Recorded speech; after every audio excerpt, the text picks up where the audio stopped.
எல்லோருக்கும் இலக்கியாவின் பணிவான வணக்கங்கள். ஒரு அடர்ந்த காடு, அந்த காட்டுக்கு நடுவுல ஒரு அழகான குளம்.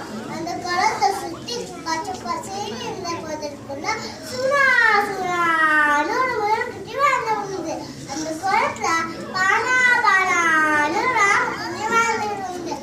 ஆட்டோம் பாட்டோன்னு எல்லா பழங்களும் மகிழ்ச்சியா வாழ்ந்துட்டு வந்தது.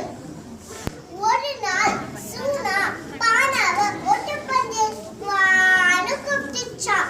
என்னால உன்ன மாதிரி வேகமா ஓட முடியாதுன்னு சொல்லிச்சான். அதனால நீல குளத்துல அழகா நீந்துட அழகா நடக்கிற நீ கண்டிப்பா ஓட்டப்பந்தயத்துல கலக்கணும்னு வம்பு பண்ணிச்சான் சுனா. கொஞ்ச நாள் யோசிச்சுட்டு சரின்னு சொல்லிச்சான் பானா. அடுத்த நாள் காலையில் பெரிய மைதானத்துல எல்லா விலங்குகளும் ஒன்னா கூடிச்சா. நம்ம போட்டிக்கு நடுவர் யாரு தெரியுமா? நம்ம கூட குழந்தைதான் போட்டி ஆரம்பமாச்சு. கண்ணை மூடி கண்ணை தடுக்கிறதுக்கு தாவி தாவி தாவி ஓடிச்சு. ஆமா ஆடிய மாட்டு போயிட்டு கொஞ்ச நேரம் போய் திரும்பி பார்த்துட்டு எனக்கு கண்ணுக்கு இருந்ததுன்னு ஆமை தெரியவே இல்லை.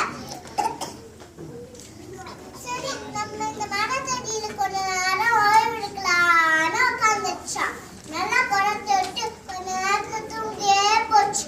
சுரீல் வெயில் பற்றி இந்த முயலுக்கு அதிர்ச்சி காத்திருந்தது. சமமான போட்டியினாலும் விடாமுயற்சியால் ஆமை கோப்பையை வாங்கிடுச்சு. தைக்கு விடாமல் உழைத்தால் வெற்றி வெற்றி வரைக்கும்